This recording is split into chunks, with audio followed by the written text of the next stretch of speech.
বেকারির আইটেমগুলোর পূর্ব শর্ত হলো ডোটা ঠিক রাখতে হবে। হ্যালো এভরিওয়ান, আসসালামু আলাইকুম, কেমন আছেন সবাই? চলেন আমি আপনাদের আজকে এই বেকারি আইটেমগুলোর ডো কীভাবে তৈরি করতে হবে পারফেক্টভাবে সেটাই দেখাবো। আমি এখানে চিকেন স্টাফ বান, চিকেন বান, পিৎজা বা চিকেন পরোটা বা নান রুটি যেটাই বানান আপনারা সেম ডোতেই সব কিছুই হয়ে যাবে একদম পারফেক্টভাবে। আর এই ডোটা যদি আপনি পারফেক্ট করতে পারেন তাহলে আর কোনো চিন্তা নেই, সব কিছু একদম পারফেক্টভাবে হয়ে যাবে। তো চলেন আমি কিভাবে ডো তৈরি করেছি আপনাদের দেখাই। আমি এখানে 2 কাপ ময়দা নিয়েছি। আমি দুইটা বড় হবে, একটা ছোট হবে এরকম নান রুটির জন্য। তারপর হচ্ছে হাফ চামচ লবণ, 2 টেবিল চামচ চিনি, 2 টেবিল চামচ গুঁড়া দুধ, 1.5 টেবিল চামচ ইস্ট, আর হচ্ছে একদম কুসুম গরম পানি, যেটাতে আপনি হাত ডুবিয়ে রাখতে পারবেন।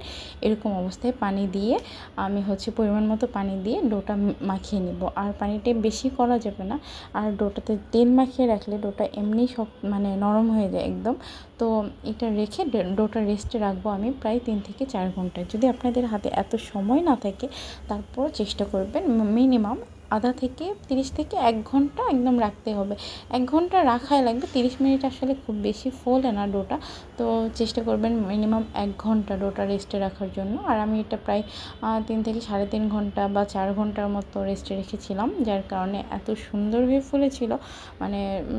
দেখে মনে হচ্ছিল যে যাক, আমার ডোটা একদম শান্তি হয়ে গেছে।